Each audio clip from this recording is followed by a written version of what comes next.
What you should never do before a fight. My dick's a little smaller than that. Okay, don't touch my bike. Do not touch my Do not touch my stuff one more time. Because I'm gonna defend my property. What? Like a bitch. It's not like I'm hurting your property because you're gonna act like a bitch. I don't see you touching it now though. I'm going to give you a simple scenario. You're walking through a busy train station. It's packed with commuters. You bump into a guy and he gives you the eye. He looks at you and you stare back. Then he turns around and rears up in your face. He starts screaming and shouting, asking you, what do you want? Do you want trouble? Now, what should you never do in this situation? It's so cliche to say you never let people get in your personal space. Everyone says that. What's more important is that you should never allow someone to attack you first. He who goes first is likely to win a violent encounter. So your job is to recognize when to go first. I'm going to take a different approach and explain the simple things you should never do before a fight. So keep watching and remember to smash up that like button. Stick with us to the end for a bonus tip.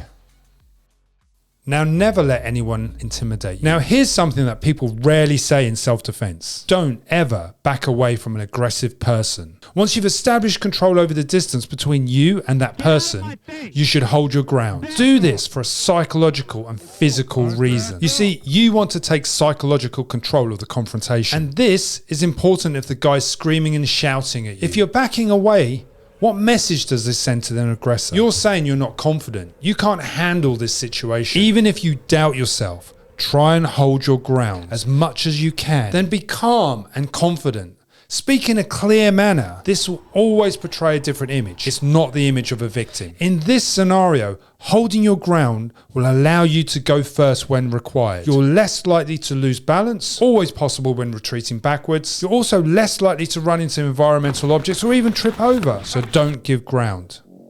Never make assumptions about people. Never underestimate strangers.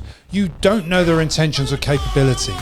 This person may harm or kill in a blind rage. You don't know who you're likely to encounter in the street. In this scenario, the bad guy may have a history of violence or mental illness. There could be many reasons why he's easily antagonized. To gauge how dangerous he is, look for specific indicators of attack. Then, decide on what action to take.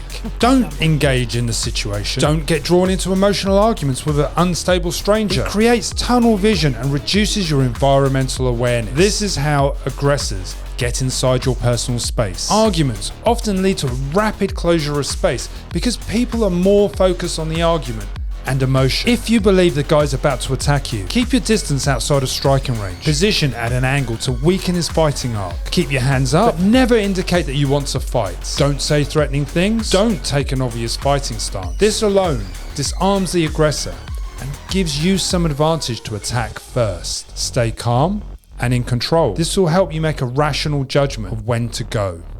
So what's the takeaway? As always, as I've said in many of my videos, watch and scan the shoulders. Look for his body posture. Watch his hands. Pay attention to erratic movement. Be aware that when he's moving, his hands are also moving, so don't get caught out. Be aware of his body dynamics. In the case of this scenario, watch his gaze. If he's looking around, be careful. Of course, there are many other things you should do. Keep your chin down, tilt your head, bend your knees. These are just some things you can do. Apart from that, be safe and try to avoid the confrontation the best you can. No fight is worth it. Pre-attack indicators. Now these can be anything from the guy shuffling around, looking around, anything from him putting his hands in, putting things into his pocket, putting his mobile phone away, zipping up his clothes. Nervous moving and pacing is also another indicator. Sometimes people will discuss this idea that you look at the eyes. I usually say that the eyes aren't a good indicator that someone's going to attack you because eyes can trick you. Someone can look down, bang, and punch up. I've said that many times. They can also look away. And as they look away, they can come back and swing. If you've stuck to the end of this video, thanks for watching. Don't forget to smash up that like button.